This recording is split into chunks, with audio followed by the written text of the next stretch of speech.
Welcome to the Great White North, aka Canadian Corner. How's it going, eh?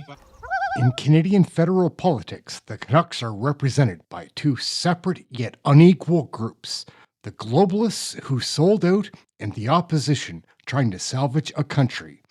These are their stories. Versus tell our chief political correspondent Rosemary Barton and the host of Power and Politics David Cochran that Marco Mendicino will be the chief of staff for Mark Carney. The Minister of Public Safety can't even stand in the House and answer the question I just gave him. He can't even look in that camera and say to those victims' families, "I'm sorry." Instead, he wants to divert. He wants to blame everyone else. He is the minister. The buck with public safety stops with him, no one else. So enough. Will he resign? And if he won't resign, tell us right now which staff member is going down for not telling him. Watch Michelle Ferreri go. This lady is on fire. She's a very serious MP, and her videos are great. Like, check out her YouTube channel. It'll be in the description below. But watch this lady fire off. Mendicino, she exposes everything. Here we go.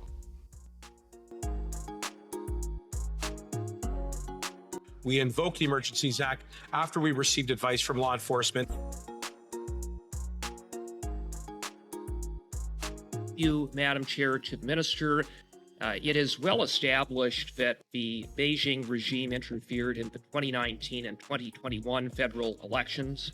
We also know that the Beijing regime has operated at least 8 illegal police stations on Canadian soil.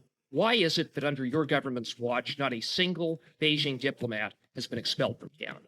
The RCMP have taken decisive action to shut down the so-called police stations that Mr. Cooper referred to. Our government has an exceptional track record of meeting our immigration goals. 3 months. 3 months.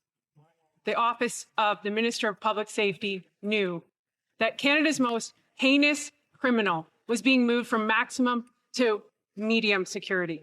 Paul Bernardo is a serial killer, a serial rapist, and without a doubt, the most heinous monster of our time. Yet this minister didn't tell the victims' families and pretended to be shocked by the news.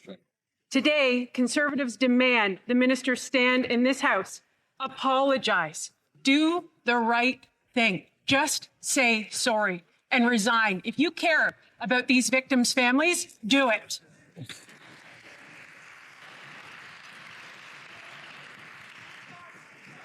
I just want to remind the honourable members to place their questions through the chair, not directly to each other, and the answers for that matter.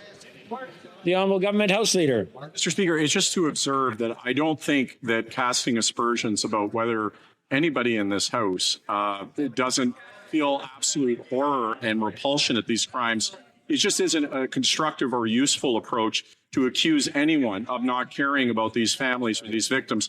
The member obviously knows, just as she cares deeply about what happened in those crimes, so does every member of this House. Right. There's an opportunity to talk about how we can ensure the decision that was made by Correctional Services Canada doesn't happen again, and that is action, and that is an opportunity that we have to take this together. The Honourable Member for Peterborough Kawartha. The Minister of Public Safety can't even stand in the House and answer the question I just gave him. He can't even look in that camera and say to those victims' families, "I'm sorry." Instead, he wants to divert. He wants to blame everyone else. He is the minister. The buck with public safety stops with him, no one else. So enough. Will he resign? And if he won't resign, tell us right now which staff member is going down for not telling him. So yes, Michelle Ferreri is definitely one of our favorites to watch on here. Like, share, subscribe, get notified, all those fun things. Back to the video, we'll get into that. The Honourable Minister for Public Safety.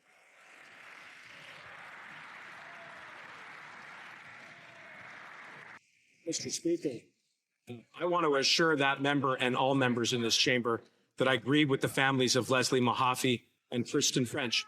I said so when I first communicated my shock and outrage at the decision of the CSC. I said so this morning when I spoke to the representative for the families. I think all members can and should empathize with those families, with the families of all victims, and we will continue to do everything that is necessary to put their rights at the very center of those decisions which are taken around the transferring of inmates. That's precisely what I've done today by signaling new instructions to the CSC. My name's Aaron. This is Canadian Looney. We try to put out as much as we can just to show Canadians what's happening in Canadian federal politics. Really, this stuff isn't on CBC. Except for the other clip that I used in the opening, and then many of the other pieces from CBC that I use in this video. But you would never see this stuff, this story told this way on CBC. They give it to you, you know how they give it to you. Yeah, nobody really likes that finger. Not unless you get a good warning. I assure you that.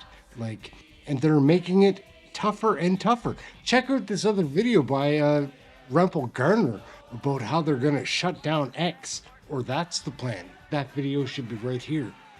Anyhow, Aaron, like, share, subscribe, get notified. Catch you in the next video. Thank you for watching this one. Ciao, gang. Hey, welcome to the Great White North, aka Canadian Corner. How's it going, eh? Bob McKenzie's my brother Doug. Today our topic is dog scoops.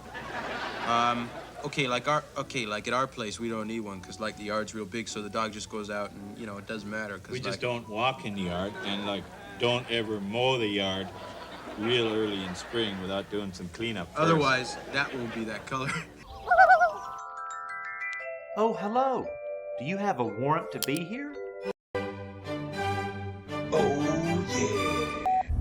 It's time for a change in this country, my friends. A real change.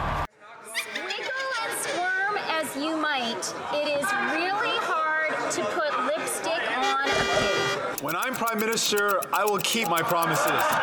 WTF. Everyone has an opinion about Canadian federal politics. Justin Trudeau is a fighter. Fighters get knocked out.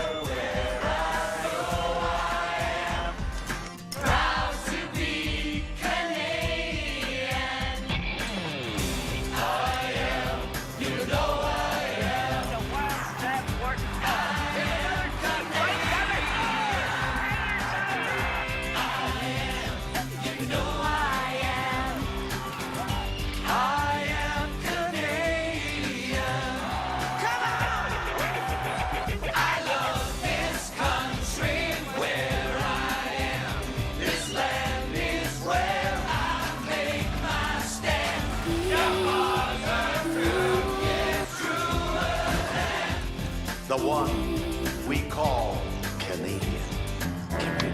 Gentlemen, beam me aboard.